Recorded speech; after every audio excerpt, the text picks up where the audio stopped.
Welcome all to There's Only One, Terry Curran, with a bit of a retro twist and guests. Tonight's guests were like the Three Musketeers. It's Big Ron, who was educated at Oxford and taught at Cambridge. And hey, by the way, with honours at both. Yeah, with honours at both, absolutely. And my second favourite English manager of my lifetime, the first being the fella that managed Terry Curran and your pal Ron, Brian Howard Clough. Let's start with a bit of, hey, let's get to work. Big man, you first. Right, I'll tell you, Clough, when I was at West Brom, I got on great with him. In fact, he once had a right go at me at Nottingham for turning up at his place and playing 4 forwards. What he forgot to mention, by the way, it was a no-score draw. So that worked. I then go to Man U, and for 6 years, apart from business, wouldn't speak to me. 2 weeks after I leave Man U, I bump into him. I go to do a television game at the City Ground, and he sees me in the corridor. And straight away, he's come over, he's gone, hey, get in my office, me and you, we'll have a drink. And my mate who was with me, who knew the background to it all, said, what's all that about? I said, well, that's Cloughie, Man U, Liverpool, Tottenham, Arsenal. He had a sort of siege mentality against them. Now, my favourite Cloughie story concerning me is I was doing a show years later, which you may have seen, with, it was called, somehow, can't even remember the title now, let's get it right. But what I did, I got somebody in a bit like we're doing now, and I got people like Howard Kendall, Graham Taylor, Bobby Robson, and we just sit there and talk football. Yeah. Just whatever. And the program was called Late Tackle with Ron Atkinson. Anyway, Gary Newburn was producing it. Gary Newburn's gone, Cloughie's off the sauce. Let's go and he's in good nick. Let's go and see him. So I said, all right, we'll go and see him. Yeah, fine, brilliant. You know, and he'd finished managing then. So I go around Nottingham and do what they call the Vox Pops. Finish up with my arm around a statue of Robin Hood. But then I go, but we're now going to go and see the real legend of Nottingham, Cloughie. So we go, he's waiting in the hotel for us. We walk in, and as I walk through the door, he sat in a chair, opening line is, hey, big head, you've got an hour. I said, that's no problem, Brian, no problem. 4 hours later, we run out of tape, and I'm throwing him little hand grenades. Brian, you know, you ruled like by fear and all that. How would you deal with these models? You know, that kid at Manchester, the blonde kid, the number 7, how would you deal with him? Hey, the first thing I'd say is, why do you need, he swore, but I don't. Yeah. Why do you need 7 cars? Because you can only drive one. But if that wife of his ever started singing to me, I'd have her neck in a noose. I said, well, I think somebody's already done that, Brian. Like, you know, and he went on like, anyway, the lawyers had to cut a lot of stuff out of it because of what he said. But they put it up for the award show. And everybody's what's seen the programme said, that is a certainty. You'll romp it with that, Ron. So I go to the awards evening and they start going through the categories. They go through our category and they go, and in third place, John Stapleton for some news programme. In second place, for his interview with Brian Clough, Ron Atkinson. Now, I've been a runner-up to a great Liverpool side, a great Man United team and so forth. So that's not over the worst. That's not really the worst. But the winner for Supermarket Sweep, Dale Winton. Unbelievable. So you can imagine the flack I got that night. There you go. No. TC, you give us one of your Brian. Now, how many? Where do I start? I've got that many. Where do I start? I'll tell you the one of the funniest ones. I mean, I could mention Martin O'Neill about the tickets, but I'll start with the one. I'll do the one when he finally signed me. Been tapping me up for about 6 months, and I played at Barnsley. Anyway, when he got home that night, he must have got a speeding ticket. So he phones me up and he said to me, we're going to sign you on fucking Wednesday, young man. Are you coming down? And I said, yes. So it'd all been sorted out. So we gets down, drives down to Nottingham with Stan Anderson and Chairman. When I gets there, He says, you owe me 60 fucking pounds. I said, what for? He said, driving home from bars. I weren't kidding you. I got a speeding ticket. And he took £60 out of my wages the following week. True story. True story. Here's one for you. Go on. Do you ever remember a game? What year were you, Donny? I signed 73. Right. Because I'm pretty sure you played in the game. I know you did, to be fair. I was manager of Cambridge. We were top of the league, and we got a Donny. Yep. That's when there was yourself, Peter Kitchen, Big Brendan, and Mickey Elvis. It was the left winger? Mickey Elvis. Elvis, okay. Preston. Yeah. So, yeah, very good. And we played at Bellevue there. You absolutely hammered us. We're top of the league. We've had a great run. Absolutely hammered us, and for some reason we managed to keep the score. You didn't score. Our keeper had a blinder. The centre halves had a great game, Stringer and Fallon, and then you scored, which was inevitable. And we went straight up the other end and equalised, which we hadn't been over the halfway line all match. So we drew the game 1 each. After the game, I'm in the boardroom, and my mate comes in, and he looks at me as if to say, "How have you done that?" And I said, "Barry," to the lad, I said, "Barry, it's the modern game, absorb and counter." And I've said it as a joke. Stan Anderson, he stood there, he went berserk. They were quite guy, Stan, wasn't he? You know what I mean? Lovely guy, Stan, lovely guy. You know, he knows that you should have beaten us about 10. Yeah. And somehow or other we hung on to it, and I'm not sure whether he got promoted that. You may have done. I know we won the league anyway. No, I tell you, we always applied. Well, Doncaster always applied for re-election. You used to have to apply for re-election nearly every season, Donny. Not with that team, you didn't. No, it's true, Stan. Can't call you Stan then. Ron, that is true. They always. I signed in '73 when they won when Sunderland. When I signed for Doncaster, Sunderland won the cup. We played, '73. We got a team up here in Village. We played Halifax, which we beat 2-0. I scored both goals. George Muller was manager, and he offered me a contract. And I said, "Look, I've got a trial at Doncaster, but I will sign for you," because I knew he was offering me a contract. Anyway, went and played Doncaster, and then we beat Doncaster 3, and I scored all 3. And he asked me to come back. Morris said to us, "I want manager," and he asked me to come back in again. He asked me to come back in. And I said, "Yeah, not a problem." But we set off to sign for Halifax. Got halfway to Halifax, stopped the car. I said, "Stop the car, we're going back home." So my brother's in the car, and he said, "What do you mean we're going back home?" I said, "I want to go back. I want to go to Doncaster. Just for some unknown reason, I just fancy Doncaster." And George didn't speak to me for a good 18 months. He was so angry with me because, I promised him I would sign. And that's the only time I ever broke an agreement. That's the only time I ever broke an agreement. And went back. We played Sunderland in reserve game. And they were playing, this was on the Wednesday, they were playing Leeds on the Saturday in the final. Yeah. Guthrie, the left back, played in that game because he must have missed a couple of games. And that's when Morris said to me, so in 1973 when I signed for Doncaster, come off at local football straight there, and practically straight. The first thing he says, he's playing on Saturday in the FA Cup, and you just give him a chasing. And they offered me the contract, and within weeks I'd signed, got into the first team, and then Clufford signed me. He's the only gaffer what's never ever given me a bollocking ever. I was his pet. I was his pet before Rob. I mean, Robbo needed. Martin always had to test Robbo. You're a great player. I mean, you talk about ifs and buts. Alan Browne nearly sold him, Robbo, to St Mirren in part exchange for Ronnie Glavin.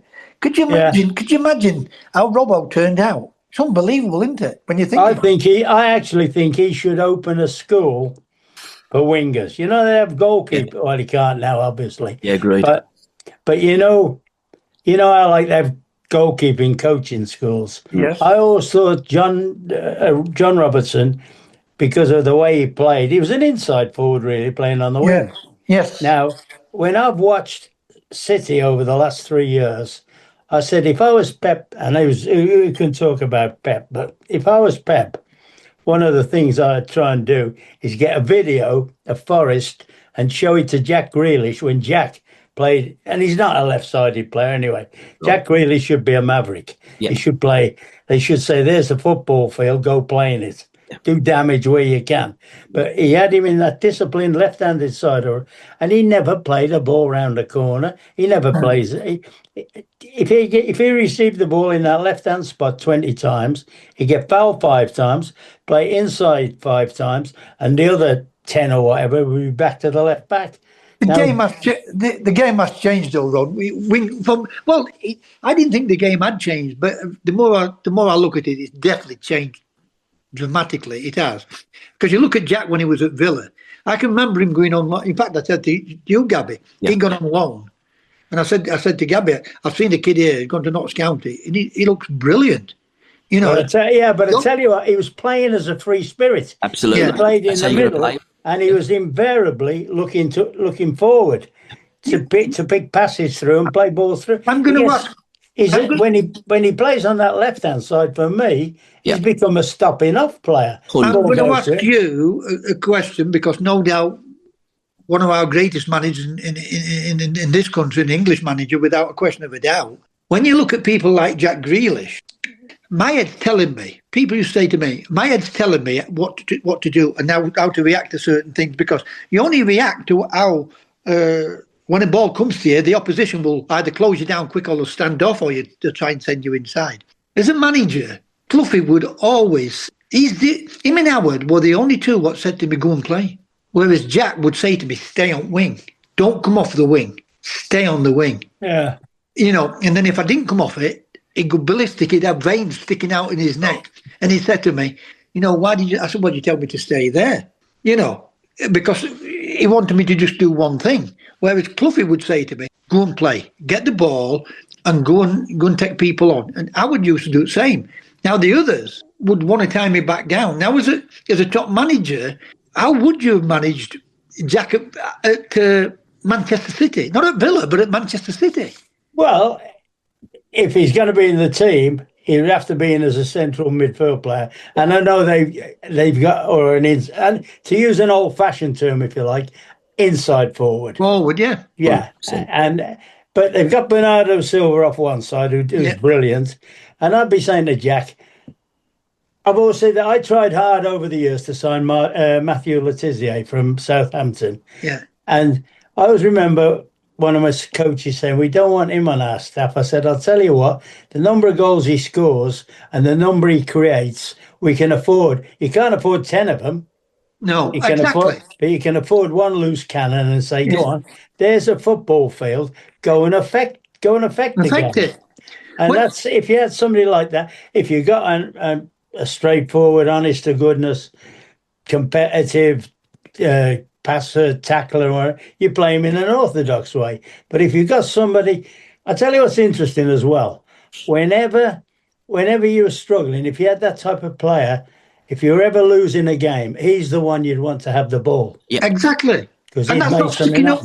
That's not sticking up for him. You've been at the top for years and years and years, and you look at I look at us. You look at Messi and all these players. We know we're talking about on a different planet, but they were allowed to express themselves. Matt weren't. There was always like, he's not fit enough, or he's carrying weight. You know, Gaza was saying when Gaza was, you're always going to have a problem with his weight. I mean, one of our best players we ever produced. But I know he got injured, and I know other things what were off at field with him. You know, but yeah. But we never. Venables did allow him to go and express himself. Maybe if he'd gone to Man United with Fergie, it may have been a bit different, because he may have handled him like he handled Cantona. We don't know, but for some unknown reason. I mean, I always played as an inside forward. I hated playing on wing, me. Hated it. Hated playing on wing, because I always played as an inside forward and score goals. And in training at Forest, I'd be going round goalkeeper, walking the ball into net, and looking round and taking the piss. And Cloughie pulled me one day. He says, young man, I'm going to play you with an inside forward. And I got injured against Burnley. And it never happened for me. You know, after I got the injury, it took me a good 14 months to really get back playing with any conviction. And I was quick. But before I got the injury, I was lightning quick. So I had lost a little bit of pace, but I was still quick.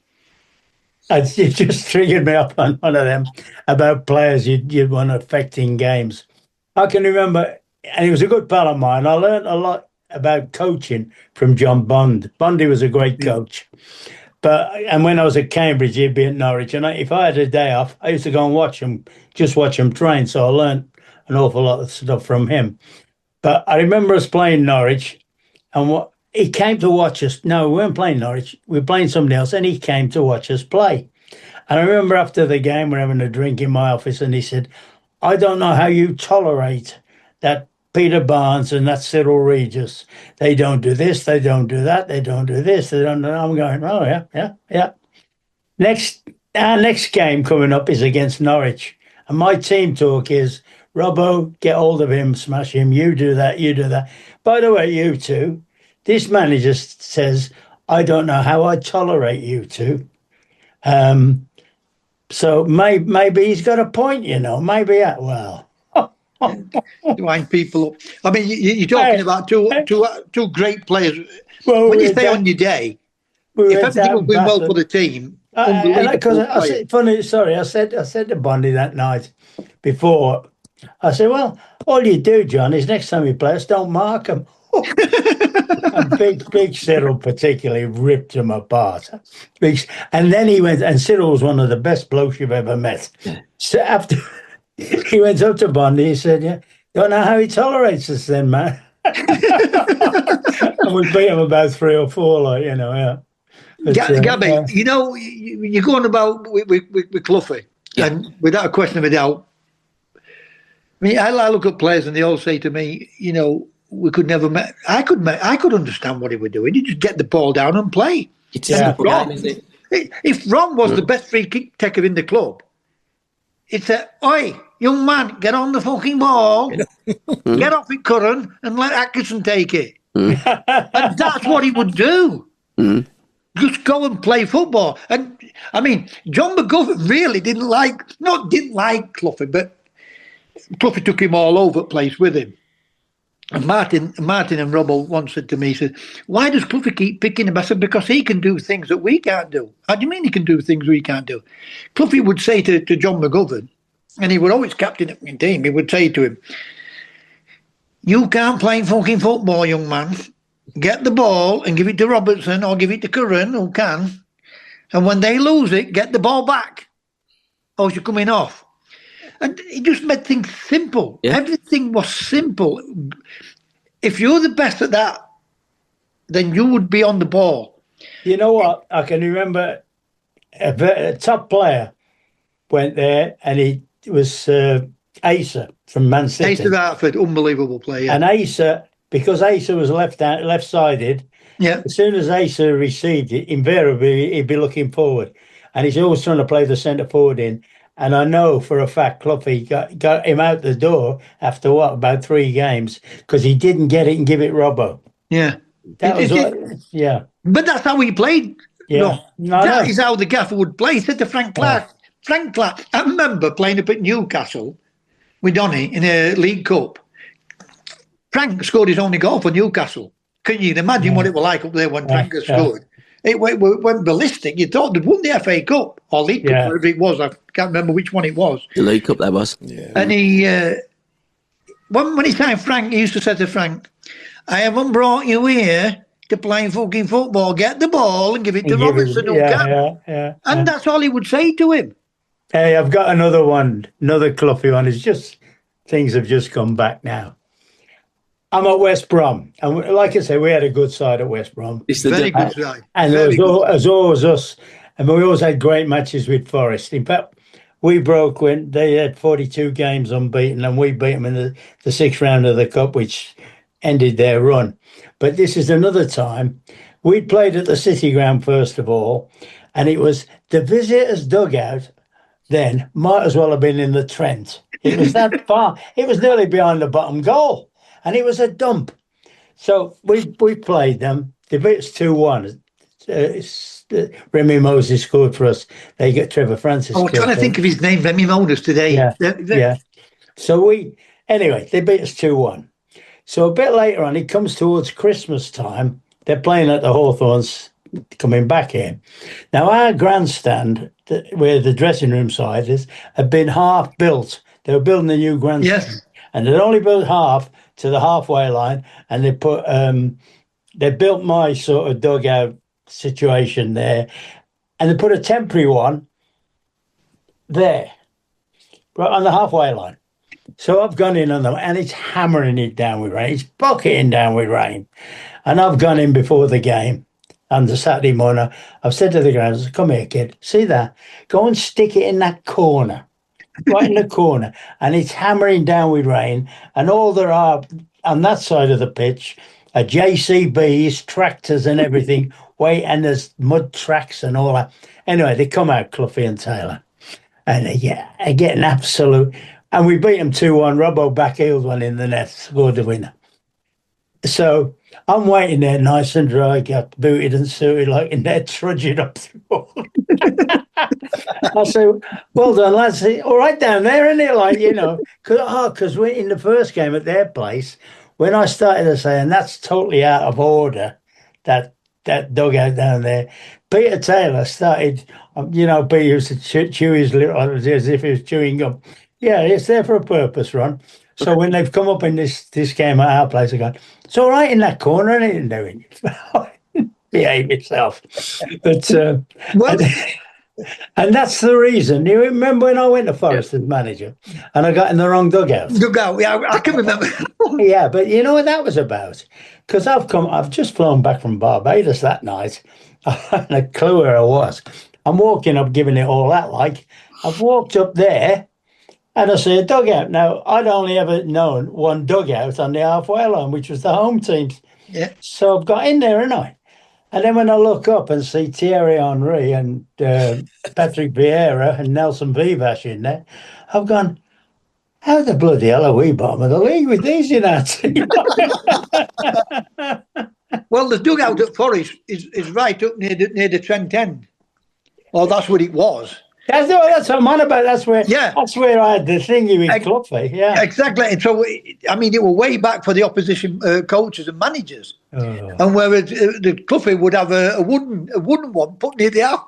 That's right, near the halfway line. I know. I mean, you talk about him being way ahead of his time. It was with lots of things. But here's one for you, Gabby. Go on. Yes, Cloughie done unbelievable things with Forest. Mm. But QPR and Ron's team, West Brom's team, they were so unlucky because they always say your first trophy is your hardest one. I mean, QPR had a great team, didn't they? Dave Thomas. Yeah. And Ron's team, I can always remember Ron's team, that West Brom team, before he got Barnes and Owen. What they call it, Gary Owen. Yeah. His team, he got Willie Johnson then. Laurie Cunningham, Cyril. Big Cyril, what they call him, Statham. Robbo, Remy Moses. I'm trying to think of his bleeding name today, Remy Moses. Yeah. You go and mention it. I mean, you've got an unbelievable team. I mean, how you didn't win that league that year was sometimes you look at it and you always think, how did we lose that? Oh, yeah. It's like a game, innit? You look at a game, you think, we lost that game, and then you win some games or the other. Here's one. Yeah, what did us? You know what did us more than anything else? Freeze up. Yeah. There's always one game what does you. Just after January, we were top of the league. Yeah. We had a spell where I would have backed us against any team in Europe. We beat Valencia. We beat Arsenal at Highbury when Arsenal were flying at the time. We then beat Man U 5 at their place. We beat Bristol City at our place on a nice pitch. Absolutely, you wouldn't play today. And then our season stopped. And we didn't play again for 6 weeks because of the big freeze-up. Yeah. And then in the April, May, in 25 days, we had to play something like, I think we had to play 11 games in 25 days. And we just ran out of steam because in those days, you didn't have a 25-man squad. Yeah, exactly. When you think about that, it's incredible, isn't it? Yeah. Here's one for you, Ron. Boys, can I just interrupt here?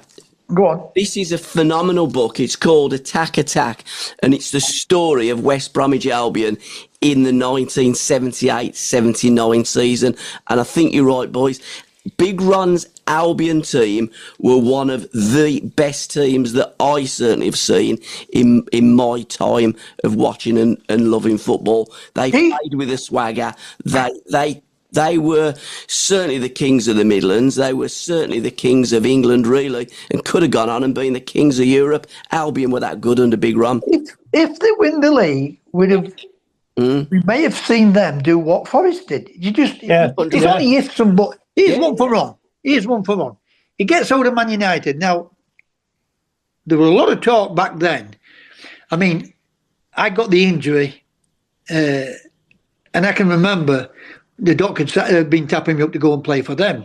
Yeah. And Cloughie, I can still see him now with his fucking green top, his tracksuit, his rugby shirt on, white collar up, squash racket. And I'd gone in to ask for a transfer, but I'm going round to this tale because I want to ask Ron something here now. And he got his squash shoes on. And when I knock on door, come on in, I goes in, sit down, young man. What can I do for you today? I said, I want to leave. And then he said, listen to me, look, you will be back in team, but you got the same injury as I had, and it finished my career. Stop being impatient, and you will back in team. As a kid, you want to play. You just want to play. Look, you could ask anybody. Well, Ron knows all them, Robbo and all them. I mean, Robbo's poorly now, but he knows Martin and all them. Him, boy, they'll all tell you, right? And he used to say to me, young man, you'll be back in the fucking team now. Come and give me a kiss. Anyway, I walked back out the door was loose. And I pulled the door and I slammed it. And as I slammed it, the door's gone back down like that. And I can see him now with his face. He's put his hand behind the back of his head and he's laughing his head off. I'll see you on Monday morning, young man. You know, that's what he was like. But what I want to ask Ron, Cloughie always said to us, any of us that went into management, if you go into management, forget your centre forward, make sure you got the world's greatest goalkeeper. Yeah. Now, this is weird, this story, that Schultz were going to Manchester United.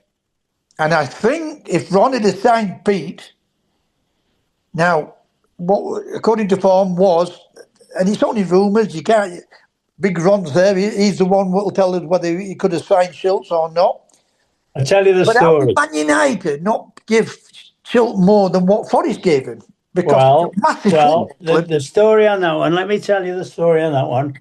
When I was at West Brom, we invariably beat Man U. And we invariably scored a lot of goals. Yeah. We got 5. I can remember us beating them twice by 4. And you absolutely hammered them at Old Trafford. So I tended to think that, in fact, the day we beat them 5 at Old Trafford, the best player was Gary Bailey. Yeah. It would have been 10, but for him. Anyway, so when I first took over, United were right down the nick. They just won the last 8 games of the season and had only finished 8th. Now, I always said if we ever won the last 8 games of any season, we'd win the league. Yeah. Anyway, so I went into Forest, and I thought we gotta get some proper players. I'd always earmarked Robbo, and I went into Forest for Peter Shilton and Trevor Francis. They were the 2. I thought they'll be straight away in. And then we sort of had arranged to meet Cloughie and all that. Anyway, the upshot of it all is I'm working for a week or 2 with Gary Bailey. And all of a sudden I'm thinking, you're a lot better than I thought you were. And, and so I thought, hang on, do we need another goalkeeper? And Bailey was only about 21, 22 at the time. And I'm thinking, you have surprised me. He was a good keeper, Bailey. He never got the credit he deserved. Anyway, so I've sort of tended to go off the Shilton thing. I pursued the Francis thing until for certain reasons it became impossible to deal with them over Francis. So that's out the window. But that is the Bailey story. And also, by the way, because this happened once in, the it was the same night as Maradona punched the one in. Yes. In Mexico. Well, I was in the hotel that night with the England team. We're having a few drinks. And Schultz comes up to me and starts talking about this, and I've gone, well, and I sort of said, well, we have had the best defensive record, goals against, in the last 3 seasons. Everybody thinks of us an attacking side, but our defensive record is the best in the country for the last 3 years. So maybe we'd have been better off with him, Gary Lineker, who I was trying to sign at the time. I definitely went in for Shilton until I worked with Bailey, and then I thought, oh, you're better than I thought he was. And and our defensive record for a so-called attacking side was for 3 seasons on the bounce was the best in the country. Gabby, when you look at that, I mean, what Ron's saying there, sometimes you see certain players think, what a player he is, and then he comes to the club and then he doesn't look that same player. He doesn't seem the same player. He may be a star at West Brom. He goes to Man United, and for some unknown reason, maybe it's a big club, maybe too big for him to handle, because some players cannot handle it. Yeah. Now I'll go back. And you think, he is a player that he can play. Well, I'll now go back to like the Forest thing. Yeah. One of the best players I've ever had, brilliant, was John Sheridan. John Sheridan was brilliant. Yeah. And for the life of me, I can't understand why Cloughie got rid of him. Yeah. He looked an ideal player. Could control it, he got great invention. Yeah. And enough of a scallywag for Cloughie to like, because he was a bit of a scallywag, John, but he wasn't a villain, he was a scallywag, good lad. And I always found that a bit of a mystery, but people do that. I tried to sign John at Sheffield Wednesday, and John said, I don't want to come because I want to prove myself here. So I rang Cloughie. I said, the lad doesn't want to come. He said, hey, call me back in half an hour. And Shez was brilliant. Shez was one of the best players I've ever worked with. Great player. Honestly, there's things and what makes me laugh now is, I see we talk about the modern game and whatever. They have these set play coaches. Now, all I ever see is a lot of pushing and shoving in the penalty box. Yeah. I don't. Shez, if I was a club now and wanted a set play coach, I'd say, Shez, come and do 20 minutes on a Friday morning. Or Glenn Hoddle, somebody like that, who could pull a trick, who disguise things. Yeah. We played Chelsea in the semi-final, and he pulled this little free kick 3 times. The 4th time, right on the stroke of half-time, little Dennis Wives on the end of the wall, he said, hey, you'll not get away with that. Again. And Shez went, and he turned it round the corner, down the side of the wall. And Nigel Worthington crossed it. We scored 1-0 semi-final. And Shez went up to Dennis White. He says, how'd you like that, you crisp packet? But Shez he got that much invention. And that is something I miss a lot when I hear like little crossover throw-ins and little things, little moves around the box, like, I don't. That's what the top teams and the top players need in the team. I mean, that Man United team. Do you know Everton, the second bottom at league when I went to Everton on loan? Yeah. Right. None of y'all will understand with me with football. I loved football. But it didn't make any difference whether I played at Doncaster or Manchester United. It didn't, Ron. It really did not. No. And people say you got to play at the highest level. And I remember that when I went on loan to Everton, and he said to me, Howard, right, because they were having such a bad time. It signed 5 or 6 players. Yeah. Used all the money on the 5 or 6 players, and it weren't working for him. And when I went on loan, I went to his house, and the garage door is covered in little hangmans, as though he were getting hanged. Yeah. Fuck off, Kendall, and all this. They were having such a bad time. Anyway, when I went there, they're second bottom at league. right? And then we had a great run. Yeah. I used to terrorise Ron's fucking favourite left back, Derek Statham. And he always writes to me, Derek, on Facebook. He said, lads always used to wind him up. He said he played against that Curran today. He said he's going to take the piss out of you. And before you start, you didn't at Derby in the cup when we knocked you out to come up. Yeah, but you see, Derek and Kenny Sansom were absolutely great players. Derek was miles better. And I'll tell you the other great left back, if he wouldn't have gone down that way, because how Birmingham played, the other left back, Mark Dennis. He was another great player, but he was one of them, the Birmingham 6 or 7. The gang of 4. What would rattle people, but he could play football in. Yeah. Whereas the other two wanted to play football. But going back then I met Howard at Birch Services with Green, the secretary, right? And Howard said to me, because he thought it was going to be a pretty easy deal, this, because he got me on loan from Sheffield United playing in 3rd Division. And he said to me, what are you looking for? I said, 1,000. It's £1,000 a week. He said, there's nobody on £1,000 a week can't do that. And there were no agents back then. And I turned around and I said to him, so I said to him, I got my mate to come with me. I said, come on, we're going. He said, no, hang on a bit. Let's try and sort something out. I said, no, we're going. So we left, and next day it's all headlines, Greedy Curran, so-and-so, so-and-so. Anyway, toward end of the season, next season started again, and they set off bad. And I'm at dog track, and the girl I was living with at the time, she phones me up. Or phones the dog track. No mobiles back then. Phones the dog track up. I had to go up into the racing manager's office. Took the phone call. She said, "Can you come home at 8:30? Howard's going to give you a call." So I gets back home. Howard phones me up. He says, "You've got that. You've got £1,000 a week." My first game back is against West Brom, right? Yeah. And I get injured. Then I get back playing again towards the end of it. Played me in that semi-final. Talk about playing games. I played too many games, so I missed out on final because I played 3 more games after that semi-final. But that team you had at Man United, that was like the West Brom team. How you didn't win the league that year because you got Olsen playing on. You got an unbelievable team. And I can remember us driving down from Everton to Old Trafford. And I remember Andy Gray, and Andy, big character, Andy.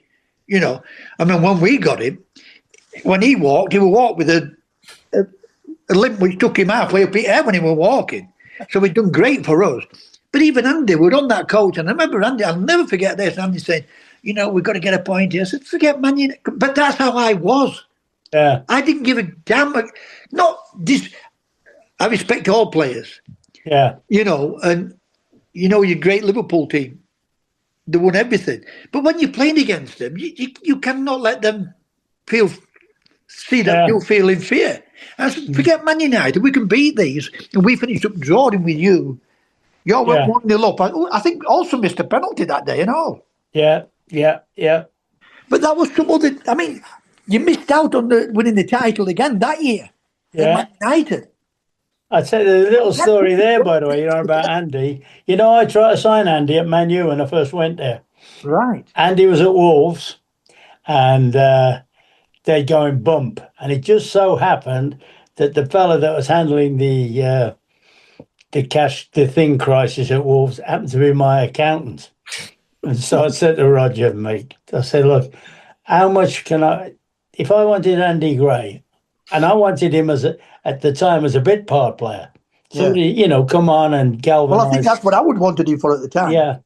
And he said, if you offer us $100,000, you can have him. I'll make sure the deal goes through.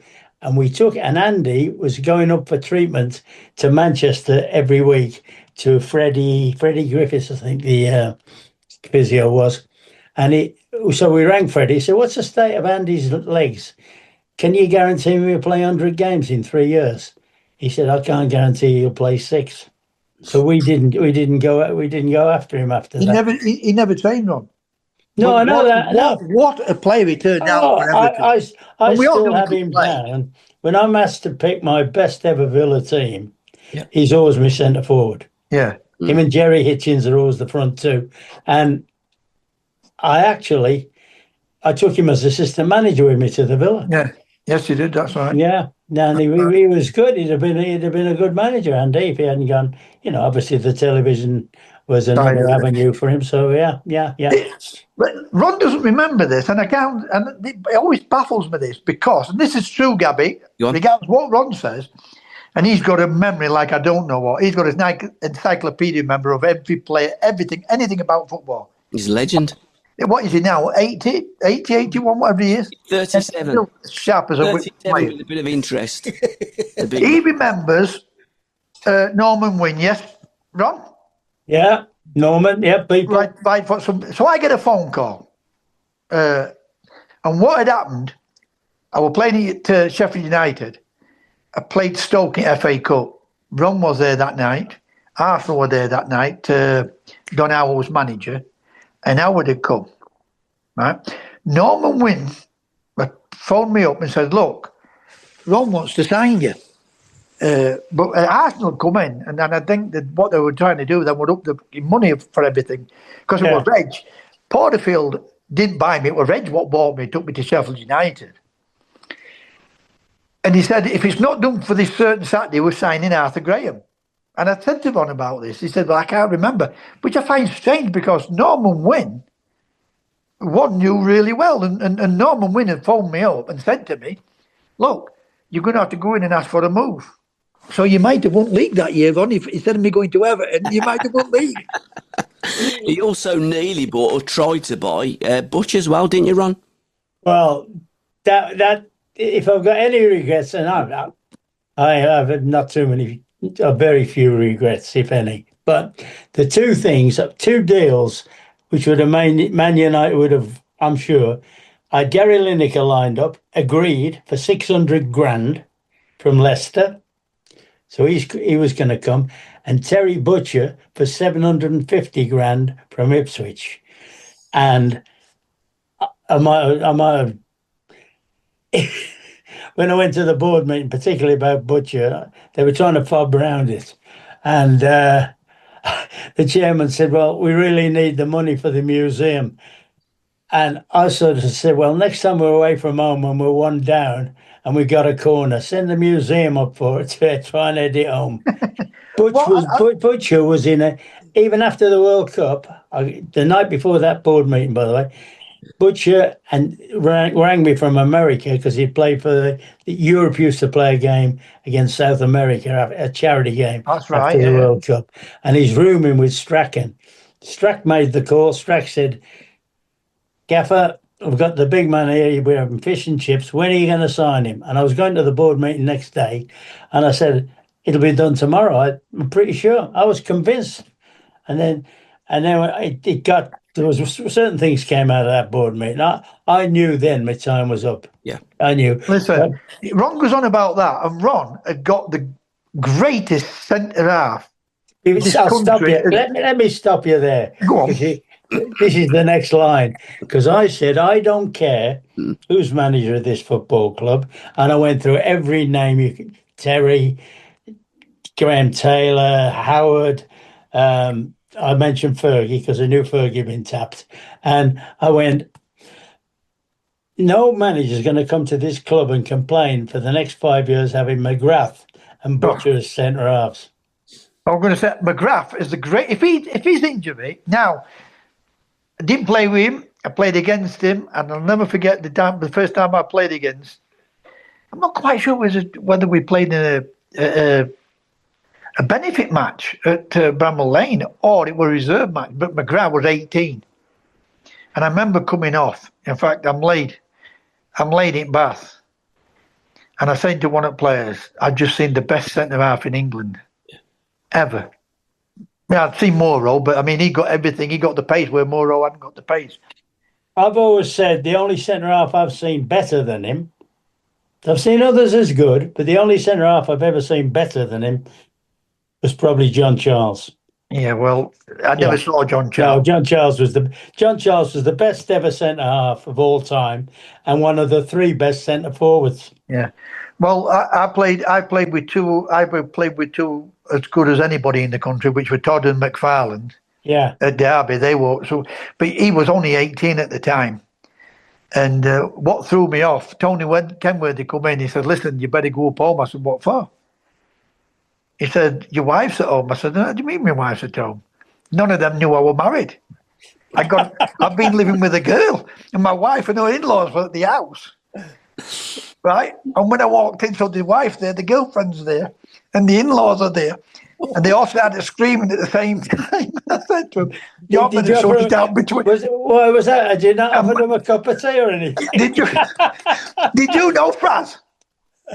Did you know Fraz at Sheffield Wednesday? Who? Fraz. Big fan at Sheffield, down at Sheffield Wednesday. No. But you probably know him beside Big Fraz. Not the one that you never used to wear a shirt, but stood behind. No, that's Big Tango. That isn't. He's from Tango. Yeah, Tango is from Birmingham. She went down there, and I shot her up into Josephine's, so I never went back on that night. What a player he was! What a player he was, Paul McGrath. And I got a bit lucky with him in the end. I originally signed him from St Patrick's in Ireland for 30 grand. What a snip that was, wasn't it? And then when he had no injury problems with me. You know, that was all the injury problems, and that manifested after I'd left. But when I went to Sheffield Wednesday, all that came to light about they wanted him out, they were going to take the insurance money on him and this, that and the other. And Paul was going to take the insurance money. And he at the last minute, he ducked out. He said, no, I'm going to carry on playing. So I rang Fergie and I said to Alex, I tell you what, Alex, I think the insurance money was 450 grand. I said, I'll give you 150 grand for him. This is at Sheffield Wednesday. I'll give you 150 grand for him, and then I'll do the rest on games. And, you know, you'll get your 450 if he plays the number of games, which was sort of half agreed. Within half an hour, I get a phone call from Graham Taylor at the Villa, who rings me up. He said, Ron, I've just been let down. He was going to sign Yates from Notts County. He said, but he's injured. Tell me about McGrath. Now, in those days, if it was somebody you knew very well, you know, you wouldn't tell lies to, you know. So I said, well, I've got to tell him. I told him our situation, like what I'd just been involved in. He went straight back in and offered 450 for him, and they did the deal. So I'm a bit, and then I signed Peter Shirtley from Charlton for, you know, similar sort of money. But I benefited in the end, because when I went to the Villa, I had Paul McGrath for 3 years. Yes. And if you talk to any Villa fan who's supported the club for the last 30 years and say, who is your best ever player? They all go, McGrath. When you look at yourself, you should never regret anything. But when I was thinking about that, the West Brom team was so close to winning Old First Division. Man United was so close to win. And Aston Villa, that was the same. Aston Villa, you were just missed out again there, didn't you, Villa? Yeah. Unbelievable. And you talk about luck. Again, I would go back to Robbo. Robbo could have gone. They could have swapped him to, was it Partick Thistle? It was Partick Thistle. And Robbo, we may never have heard of him again. Fergie could have got sacked at Man United. 3 years, Fergie struggled, regardless of what Fergie says or any of us think. They all say that Mark Robbins scored the goal at Forest. The FA Cup thing, whatever it was. Yeah. But you know, that's. And then look how it turns out for him with his record. Unbelievable, isn't it, how everything turns. By the way, I didn't know this till the other day. Somebody, when I walk the dogs, I got a great lad to walk around. He's a good nerd. Nerd. He's always got a question. He said to me the other morning, and I hadn't realised this. He said, what have you and Pep Guardiola got in common? I went, there we go. I said, go on, he's got it. He said, you're the only two managers to have beaten Fergie in 2 major cup finals. Right. Yeah. I went, Yeah. It's true that, Gabby. With the West Brom team, Man United, and Villa, so close to winning a title. Going back to Paul McGrath, though, Villa fans, you're right, but they call him God. They don't call him, they call him God. He's that revered at Villa Park. But also, Ron, Mr. Rush, tell us that story about with Paul. Oh, well, Rushy said to me one day, Rushy never scored against us, you know. He scored 10 against every other team, but he never scored against us, Rushy. He said, that annoys me. He said, I get the ball, I knock it past this centre half, and he said, I'm fairly quick, Rushy, who I still think is possibly the best centre forward ever to play in the Premiership. Or before that, the first, you know, Yeah, when so he said, I knock it past this centre half, start sprinting, and by the time I get to the penalty area, he's there waiting for me. I mean, I was going to ask you a question about Rushy, and then you've answered it really. But I can remember playing against Rushy, and Liverpool signing for 300 grand from Chester. A famous name played in that game. The player playing for Chester that day was called Peter Sutcliffe. You remember the Yorkshire Ripper? There's a story about the Yorkshire Ripper and you when you got caught. But Peter Sutcliffe. Oh, Peter Sutcliffe, yeah. There's a guy who played for Chester called Peter Sutcliffe. Yeah. Peter Sutcliffe was the Yorkshire Ripper. Mm. When Rushy went to Liverpool, I thought, they'll give a lot of money for him because he didn't look anything. But when you look at his record, and even Dalglish, people said to me, "What's Dalglish?" He's so dry, that Dalglish. He was just like that with media. When people didn't think he were, but it was so dry, wasn't he, Ron? Yeah. Really dry. He was always taking the piss. Yeah. You know, and Rushy felt inferior to Souness and them because you can imagine them. Yeah. Give him dose abuse. Yeah. But then he turned out to be, one of the greater players. And you know what? Once again, you mentioned something earlier on about fate. He was a hair's breadth from leaving. Liverpool, and they played him in a League Cup game, and I think he got about 2 or 3, and then he stayed in, and then subsequently he started scoring on a regular basis. Right, yeah. And I would sometimes go for a toss-up. I suppose Terry Henry. There've been some great players in the Premiership. I sometimes go for a toss-up between Rush and Shearer, but yeah. It's incredible when you look at it. Fate does play a part in it. It does play a part. Oh, I mean, Cluffy buys me, and you can ask any of them players. You ask any of them players, I was his favourite, and I get a bad injury, they go on to win everything. Mm. I go to Everton, they're bottom at league, second bottom at league. Right? We move halfway up the league. The following season, they set off bad. I go my first game back. I get injured. I'm out for another 6 months. I pulled a muscle in my leg. It rushes me back to play against Southampton. We beat them 1-0, and then he plays me again. If we'd been playing today, it'd changed the team around and everything. But I didn't play 3 games, and pulled me hamstring. Yeah. And then I miss out in the final. It's so weird how it works sometimes. Sometimes that fate is not with that person when you look at it.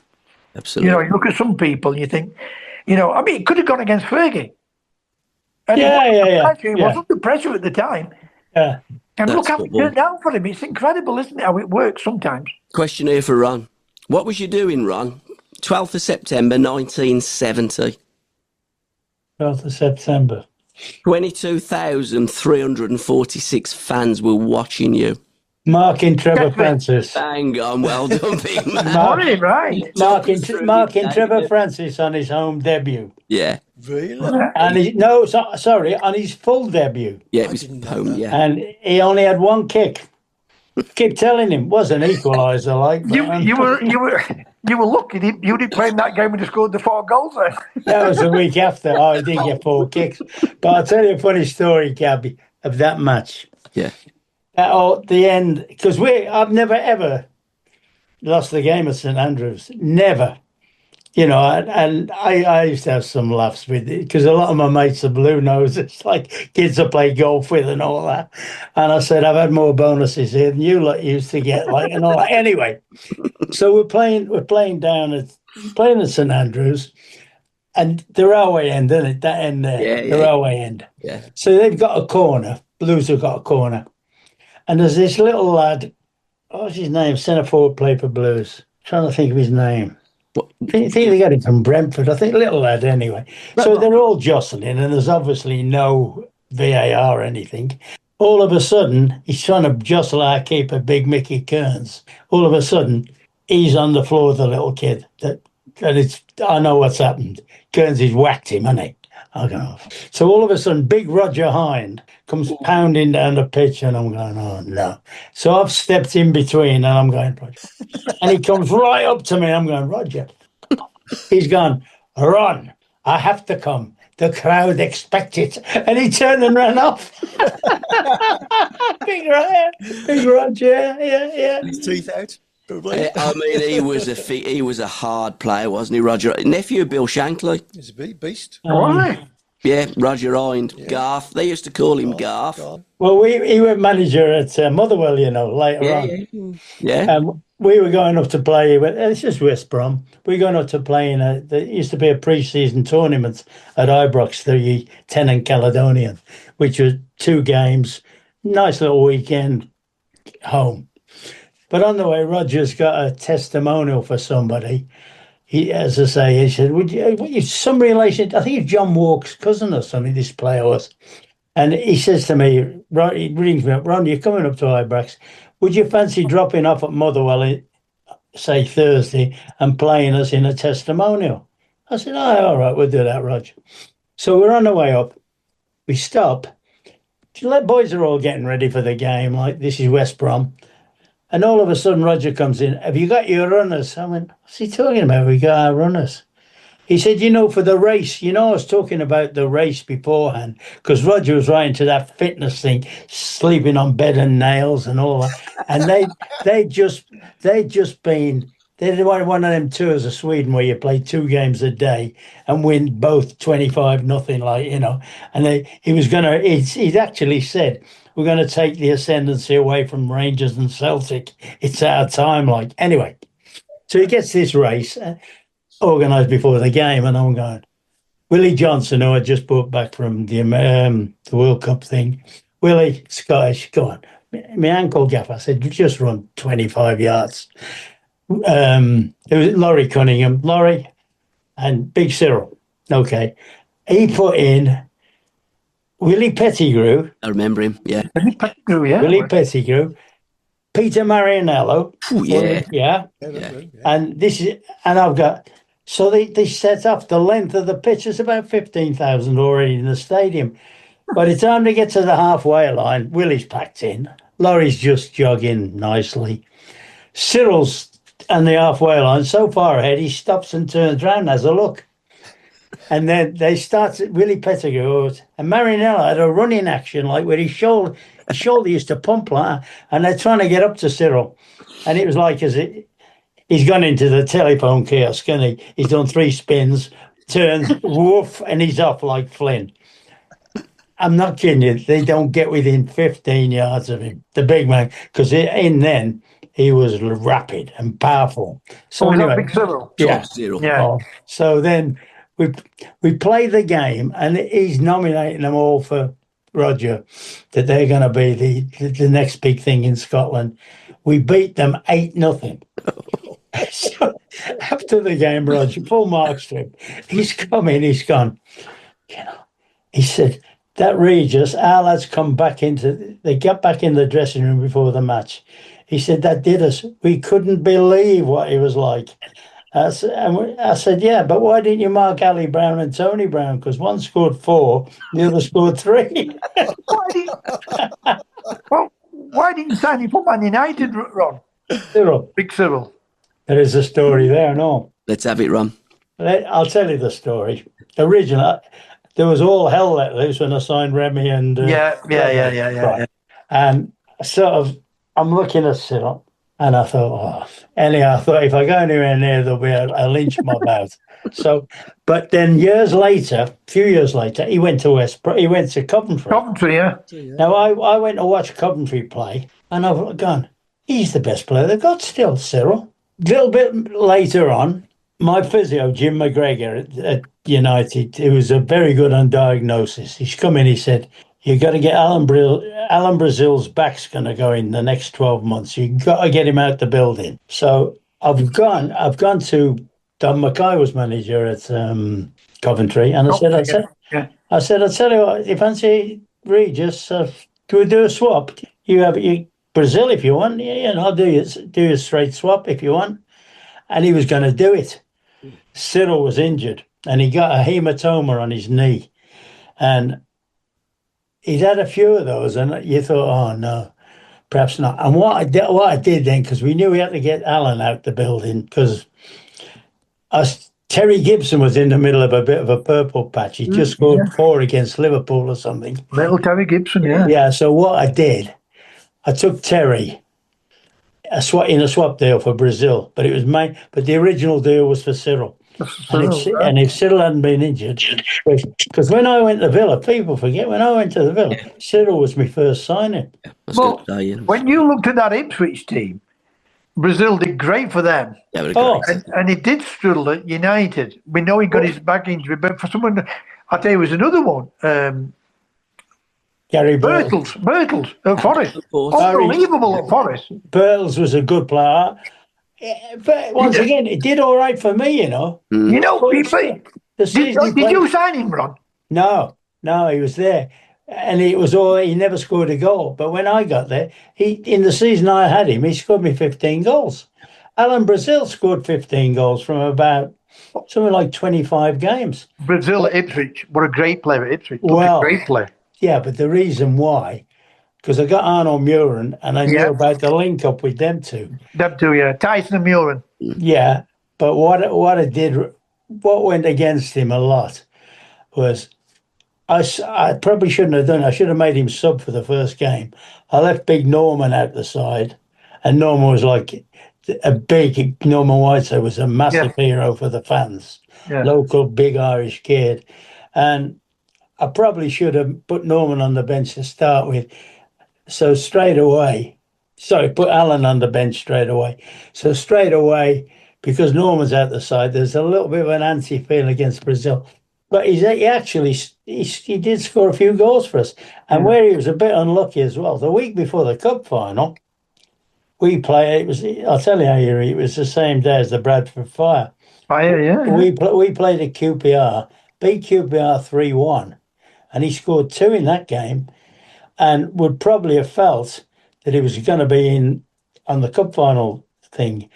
And because you only had one sub then, I had to pick a defender because I knew we might have a problem defensively, injury-wise. And so, I knew if we had a problem up front, I could always stick, say, Norman, who'd since become a midfield player then, I could always put Norman up front, or conversely, bring Jasper Olsen off the wing and play him alongside. Play him through there, yeah. So he probably felt a bit out of it because the week before he scored 2 goals against QPR, as I say, and the reason why I couldn't, if in this day and age, with 5 subs, it wouldn't have been a problem if you're in, whatever. Here's one for you then. Who's the best young kid at United? What you would have thought would have going to come through the team? Because, I mean, they always had great young kids coming through. They've always had that. What probably didn't go on to achieve what you'd have thought. Watching them, it's like is it not Moses? What's a young kid they were all talking about? Went to QPR, West Ham. Is it Moses? No, you're on about the... Go on. The lad who went to the European Cup final with a gun in his pocket. What do they call him? Come on, Gabby. Some had him at West Ham. He went to West Ham. Morrison. Ravel Morrison. Yeah. Spoke about him and all the players, etc. Seen this kid and someone said, "Oh, who was the one at United when you were there then?" A young lad. Well, I'll tell you what, as a young lad, and I recommended him because elsewhere, and he would never have broke through it. It was David Platt. David Platt. I had Platt in. He left there, went to Crewe, or got released and went to Crewe, didn't he? Then Arsenal bought him. I got it. No, well, he went abroad first. I got it. He went to Italy. Sampdoria. Yeah, no, he went to Barry, wasn't it? Barry, yeah. But he would never have broken through because we had Hughes and Whiteside up front, ahead of him, in the same age bracket. But we also had another kid who, I think in my last game, I played him, Nicky Woods, who we all thought was going to be. In fact, Alan Muren said he reminds me a lot of Trevor Francis, him. And he finished when he was about 18 with injury, Nicky Woods. But he was the one. And so Platty, I used to use David Platt in training sessions because he was a hard worker. He was a centre forward, actually. Was he? And I used to get him working the back four, go and press him, then press him. And in all fairness, he didn't look a natural goal scorer. And I rang a few clubs. I rang Joe Royal at Oldham. Joe said, no, but I'll take Nicky Woods. I said, you won't. And I went through quite a few like that. And then in the end, because we used to have quite a good relationship with Crewe. They used to come and, if we had wanted a trial game at all, I used to ring Dario and said, can you bring your team up and play us? And we're trying out people like that. And so we get there, and even Dario was saying, he said, I thought he was, because he moved him into like an attacking midfield player. Dario didn't even have a sell-on clause when he sent him to the Villa, when he sold him to the Villa. Yes. Wow. Incredible, isn't it? Yeah. But the main reason why he couldn't progress, he wouldn't have progressed at United. And the main reason being because he got Mark Hughes and Norman Whiteside ahead of him, and this other kid, Nicky Woods. Unless there's injuries, there's no chance when you got established players with the young lads, isn't it? Yeah, well, that's it. I mean, Norman was only 17. Sparky was about the same, 17, 18. So, but both of them were powerhouses in this. They got the strength to be able to cope with man's football. Yeah, I mean, Norman, in all fairness, Norman was never a kid till he was 25. Yeah. When he finished. Norman was a man at 16. Incredible, isn't it? Yeah. I mean, his injuries were shocking, really, when you think. I mean, what did he finish at, 25, 26? 25. At 25, we lost Gary Bailey. Within, what's his name? Stevie Coppell finished when he was 27. Stevie, yeah. Playing for England. Yeah. Right. We lost Gary Bailey, who got injured playing for England. Remy Moses had got picked for England before Peter Reid, and Remy got injured and finished it. He was 25 years of age. But you had him at United, didn't you, Rob? Remy Moses. I had him at West Brom to start with. Yeah. And what happened? That's a funny story in itself. His contract's up at West Brom.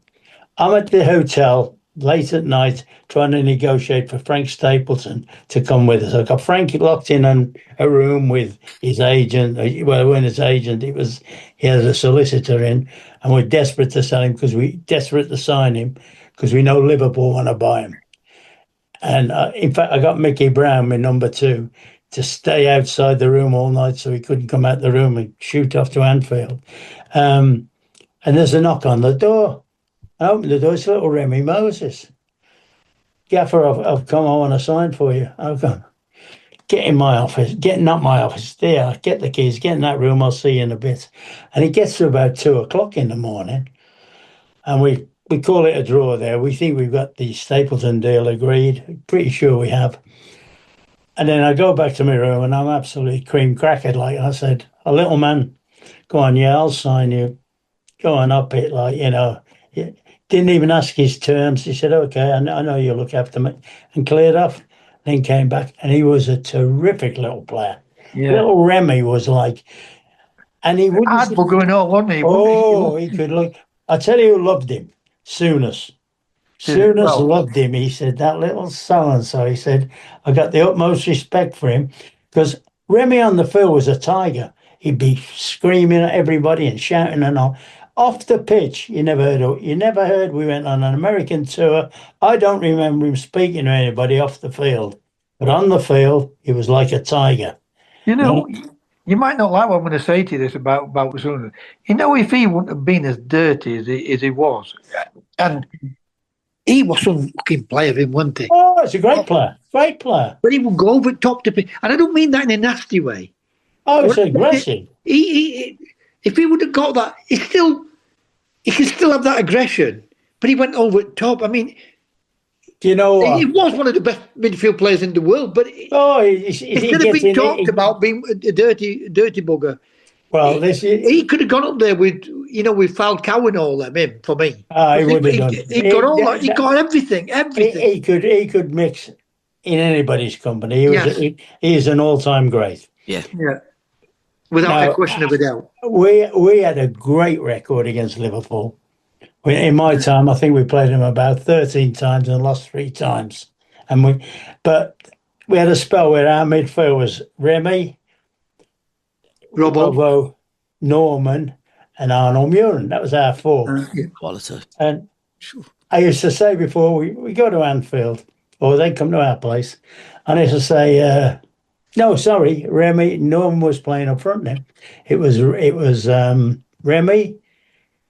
Robbo, Ray Wilkins, Robbo, and Muren. Yeah. And I used to say, Ray, Arnold, I don't want you coming in at half-time moaning that Souness has kicked you. Because I'm telling you now, he's going to kick you. Yeah.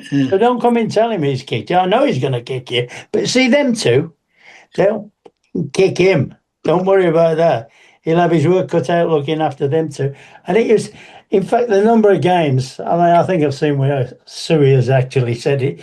He said, when we played United, Robbo and myself might as well have gone off because we just cancelled each other out.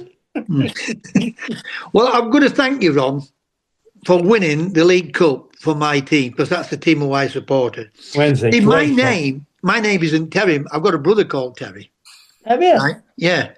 And my name's Edward Curran. So, and Cluffy would call me Edward. Ted really, I've got a brother. I never said dark too. You've got a light in your front room. Are you there?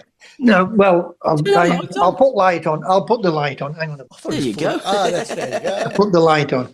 And I've got a brother called Terry, and he's built like Mike Tyson, but he could handle himself. I remember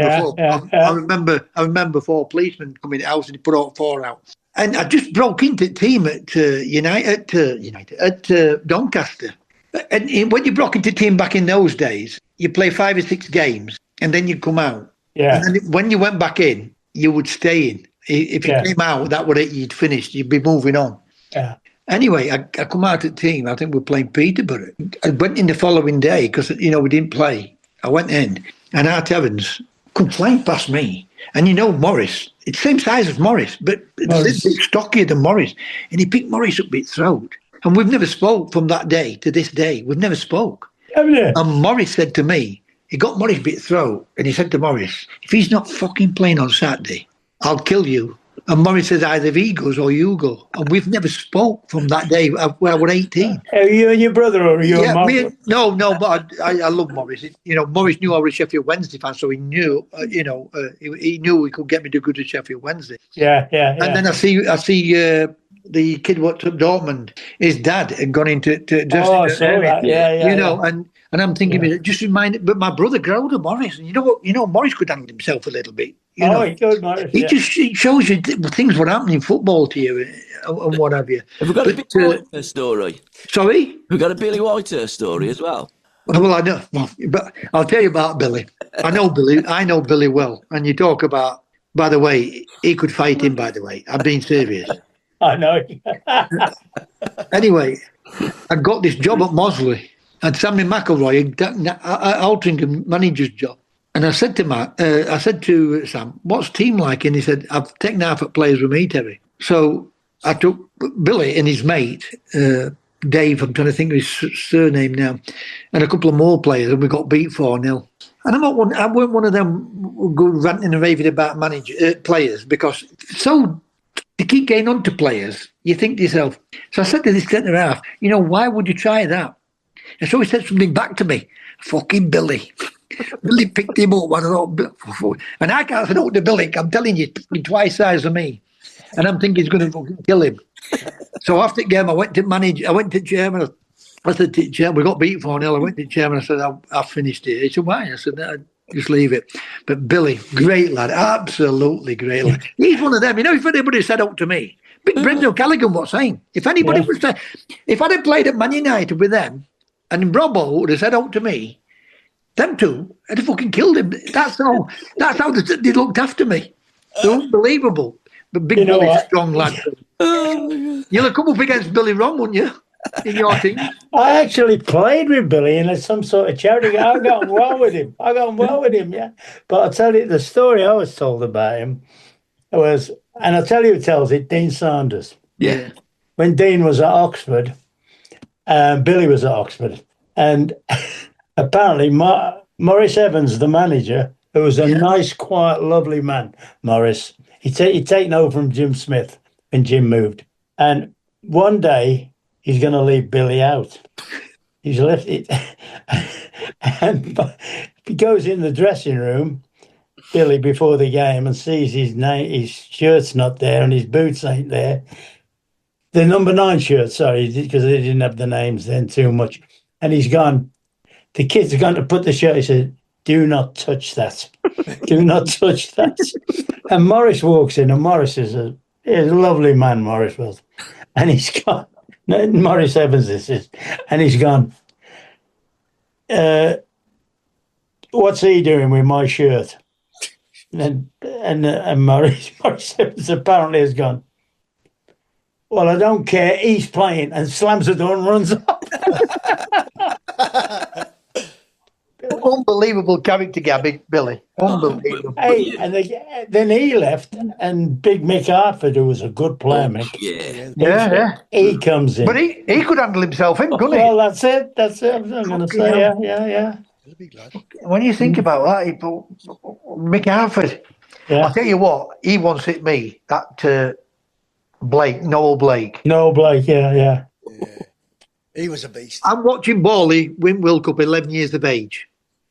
This is true, this one. And I go into Southampton. I sign for Southampton. I've got this leather jacket on and these light blue jeans. First person I bump into is Bally, and he said to me, "Where's your motorbike?" I said, "It's outside." Right? And we went all over the place. I think that's why Big Laurie. Yeah. Didn't like. He did like me, but we got in. We put day one in for some unknown reason. It just didn't click with us. Yeah. You know. And but I were always with balling, and I'm going to say he helped Laurie pick team. Yeah. He did. He helped Laurie pick the team, and he always had those senior players with him, quality players. What he took with him, and he did great at Southampton. Did Laurie? Yeah. Did great with him at Southampton. Yeah. Bally, we played up at Huddersfield. I played for Huddersfield, and he came up with Portsmouth. Yeah. Like that Noel Blake hit me. He's the hardest. It's hit me. The other one what hit me that hard was the kid at Barnes, Mick McCarthy. And then Bally come in and he's laughing his head off. And I said to him, "You fucking twat." You know, he's laughing his head off, and then he fetched him in. And he was a man mountain that Blakely. Oh, he was a man mountain. Yeah. But Bally got him to kick me. And I couldn't believe it. Unbelievable he was. Blakely, yeah. He was part of the gang of four. Yes. Yeah. how balmy were they, Ron, though? That blues firm. Well, here's one They for were, you. weren't they? You know, when I went back to West Brom, which the club had been called, you couldn't believe it was the same club. Yeah. And it was only 5 years later. I was the best player there when I went back. When you look at that team you had there, West Brom. This was 5 years later. Not one of them there then. They were, this was I tell you, it was there. Robert Hopkins was there. Yeah. It was one of the gang of four. He was he was a perfect pro with me. Perfect pro. And I pulled him after about 3 weeks. I said, "Hoppy, come here. Mark me card. When's it going to happen?" he said, "How do you mean?" I said, "It's going to go off sooner or later. And just tell me when it's going to happen so I'm prepared, Oh, I said, I've done all that, Gaffer. Done all that. All that team you had at West Brom, but in all fairness, this other team, when I went back, when I left, we were our biggest rivals were sort of Arsenal, Liverpool, and that. Yeah. When I went back, we had to win 2 games against Shrewsbury to stay up in the second division. Okay, it's the club. I don't know what had That's happened. another thing where you've done well when you've gone to teams. What's been struggling you, and then you've joined them. Yeah, I've always kept them up. You did. I know you went down with my team. It was a bit of luck in a sense that, but you came back up. You won the League Cup and everything. you know when we, you know and if what, you don't go to, I don't. you know If when you we don't went go down, to we Villa, went. You know we went down with Wednesday. yeah, We went down with 43 points, Yeah. which is the record any club's ever got. You get in Relegated, Europe. yeah. You get in Europe for that. Yeah. That's more than Man United got last year and Tottenham. Yeah. Incredible, isn't it? Yeah. What do you rate to Wednesday as a club, Rob? Brilliant. Fans I got all the time in the world from fans, and it was a great time. There was the players were terrific. The players were great lads. They weren't angels. There's quite a few scallywags there, but I love that. I don't mind a few of them. Ball at Southampton, reading them to Evan. Lots of players would say to me, "What is it with Sheffield Wednesday and you?" Sheffield Wednesday, brilliant. They never wanted to win things. They've sold the best players all the time. Whereas Everton, who's a big club, would want to win things. You know what? We got relegated. And we couldn't believe it. Before the game, we were sixth from bottom, and anyway, we've gone down. So we've had to. It's a supporters club at dinner that night, or do, and all the players are going. I said, "Hey, we're all there and we're all going, no problem." Because next day, I was taking them off to Marbella, which had been organised for weeks early, because we thought we were well safe anyway. So we go in there and we get a round of applause when we go into the Player of the Year award. And I just made the shortest speech. I said, "Look, we owe you big time, and we'll put it right next year." And we'll go back up. And you did. You came up. It's a fantastic football club, Ron, isn't it? Oh, massive. I mean, all right, it was. And I've heard conflicting stories. I've got somebody was on about the other day if they can get, there's somebody trying to get a consortium up. Yes. Would I come back as an ambassador? I haven't made a commitment one way or the other.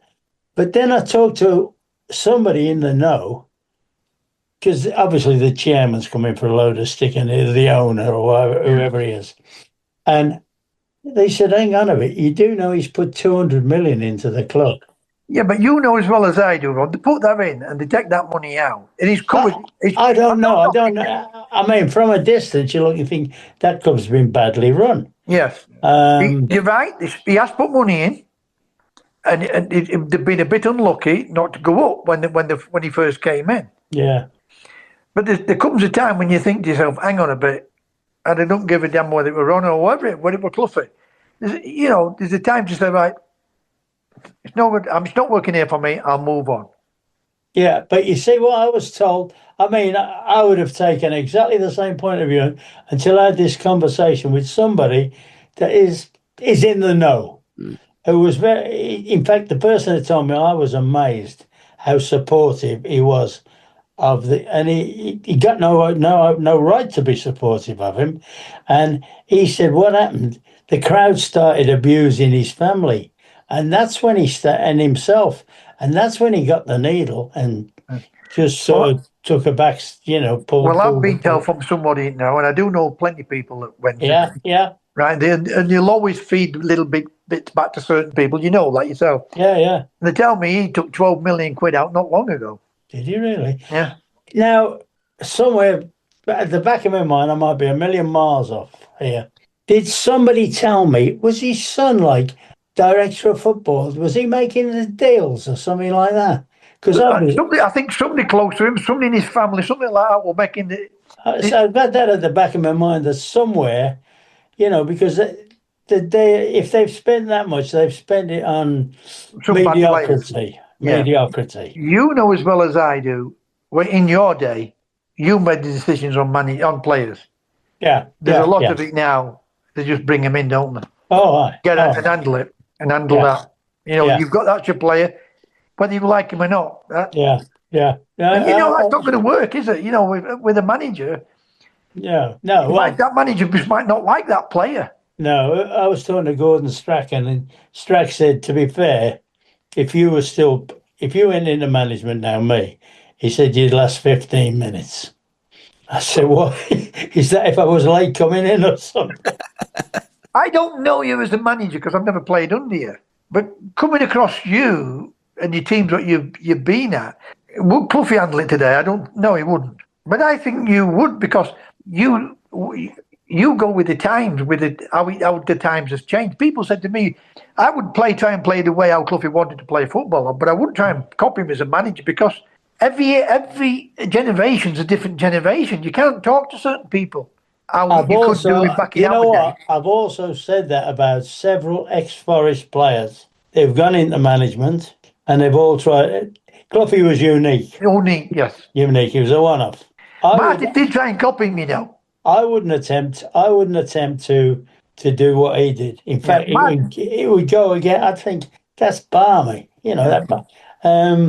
Apparently he went back and sort of thing. We went back. The players had all come back in, and he was late. He was having a meeting one Christmas when it was snowing, and he was late. All the players are gathering, and he's late. And apparently, Robertson was wandering around, muttering, and this, that, and the other.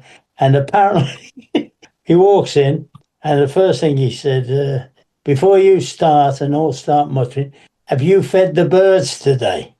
I mean, if you said that to me, are you serious? Like, have you fed the birds? He said, because it's snowing out there and they've got nothing to eat. And that is true. TF told me that. By the way, I can remember that. In the winter, he would come in and say that thing. If it'd been snow, because back in our day, we had a lot of snow, didn't we? Yeah. If you fed the birds today.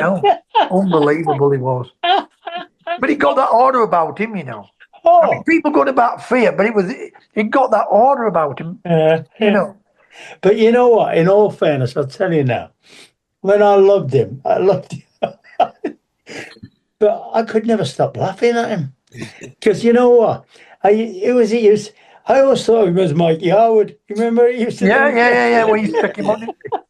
And whenever he used to say things, I burst out laughing.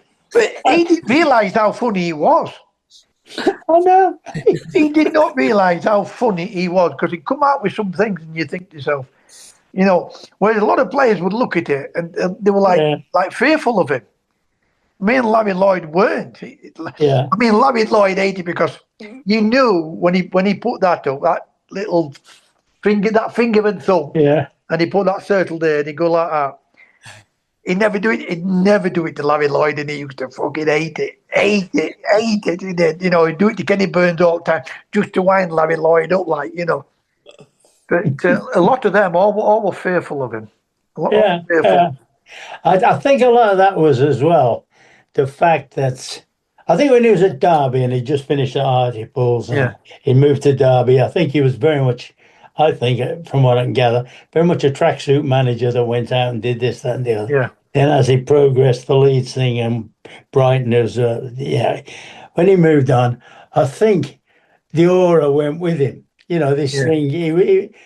Now, well, he was never off on television, was he? Then? I always felt that, say they'd gone to Man United or Liverpool, that wouldn't have worked there. Yeah. I don't think it would have worked. I think he might have adapted and done something different. Yeah. But, all right, first of all, Forest were a committee, weren't they? Didn't have a board of directors. Right, So he was obviously the most important bloke there. And but Alan Ball said to me, because he always asked me, what was he like, so and so. I said, you would have loved him. And he would have loved Bally. I say that. He got rid of Shez, he got rid of Aether, who you had at West Brom. Yeah. I mean, I tell you, he looked a good player at West Brom. I don't know if you sold him to Bolton. Len Cantello. Oh, no, Len walked. Len was a smashing player. Yeah, he was a great player. He's another one. Well, what he'd done, he was one of the first to freedom of contract. Was he? And what he did, Len, for some reason, it was the biggest surprise of all. He went to Bolton. Yeah. Because we thought he was going to Man City. That was his team, and we all thought he was going there. Going there. And even on the day, what he did, and I had a right go at it, he had a test, not because I liked Len. I got on great with Len. And the day of his testimonial, he announced that he was going to be leaving the club. Ooh. On the day of his I said, you barmy, why didn't you leave it a day or two? You've done your time. You don't owe anybody anything. And the crowd dropped. I think he lost quite a few on the crowd that day. At West Brom, he looked hell of a player. I'm not saying when he went to Bolton, he wasn't as good at. But going back to Borley would say to me, what would he like, Cluffy? I couldn't have played for him. Because I always spoke about it. People always ask you when you play for him, what's he like, and so and so and so and so. I said, you'd have liked him. But then I say to myself, other players he's had there and let go. It's incredible. Yeah. You know, he wasn't one of them what held a grudge against with players. Now, I weren't there when Shez were there. I weren't there when Megson were there. I weren't there when Asa were there. But I never saw him hold a grudge. You know, Martin was a clever guy, very educated guy. Yeah. Cluffy was bright, but Martin was brighter still. Yeah. You know, he trained doing with fucking words, you know, but Cluffy would always out fucking beat him. I mean, he always goes on about that time, about he wanted to play midfield. And he said to him, and it's true because I was there that day, but Martin always denies it. When he said to him, I don't want to play on wing. Right? And he said to him, well, you have two options. You can play number fucking 7 or you can play number fucking 12. You know, that's the true story. Martin always denies that. Brilliant. Absolutely brilliant. Boys, we're going to have to wrap it up now. It's been an absolute blast. It's been a pleasure. Ron, will you come on with us again? There's so much stuff. Not when Emmerdale's on, though. And my jacket potatoes knackered as well. Boys, it's been absolute fantastic. It has been like the Three Musketeers, and we must reconvene, the three of us, and get the fourth Musketeer. Who would your D'Artagnan be? Me. Hudson, Curry, Mackenzie. Curry. Are they all in your team, are they? Yeah, they're all on the subs bench to bring in with the boys. Any of them, Hudson, Curry, all of Mackenzie, all great players. Hey, Gabby, I've just looked at that. I'm not sure I'd be the best player still out of that lot. You'd be the biggest character, though, Ron. Yeah. I'll tell you, the best player I played with, Ron, and I played with some absolutely unbelievable players. That includes Borley, Robbo, Sheeds up at Everton, Trevor Stevens at Everton, Charlie, Colin Todd and all of them at Derby, Charlie George. Unbelievable player, him. Absolutely. We only played 6 or 7 minutes for England now. Yeah. I'll never know. Who was it I saw this week? He'd have been a Man United player on him. Oh, not much. Oof. Yeah. The best player that Ron ever had in his dressing room, and you won't beat this tea, not a prayer, was Puskas. Puskas? Oh, yeah. You remember Coventry Ron? Yeah, that's right, yeah. Puskas, Di Stefano, all them, eh? Oh, he came in before the game, yeah. Puskas, yeah. You ain't going to beat that, T. Game, set and match. Puskas, aye. Hey, he might have seen Pelly at Sheffield Wednesday. Pelly played at Sheffield Wednesday. No, I didn't see him. No, I didn't, but he did play at Hudson played against Pelly. Played against him in Jamaica. Some played in. And you know who the ball boy was that day? Chelsea versus Santos. John Barnes. Barnes. Yeah, that was in the army, wasn't he? Yeah, Barnes was the ball boy. Colonel Barnes. Yeah. Colonel Barnes. We were on tour in Jamaica. His old man didn't half sort out some great stuff for us. Brilliant. He got my wife with me. He got us a private helicopter from Kingston straight to Montego Bay, and brilliant, good lad. Great, brilliant. Picked us up in the hotel and dropped us in the next hotel. Really enjoyed it. It's been fantastic with the legend himself, Big Ron, coming on. Yep. Yeah. Again, I'd like to thank him for what he did for my team, and let's hope my team's back. I hope so. Get him back to winning ways. But these young lads are doing all right there at the moment in time. Mm. So we'll wait and see. Anyway, Ron, I'll see you on next do when you're up in Sheffield again. In the immortal words of Francis Albert, that's life. Goodbye. Fellas. See you later. Hello, gang. See you, Gab. See you, Chris. Bye-bye. See you later. Hello, boys. Bye-bye. Arrivederci, hasta luego, hasta la próxima. How does this go off? I haven't a clue.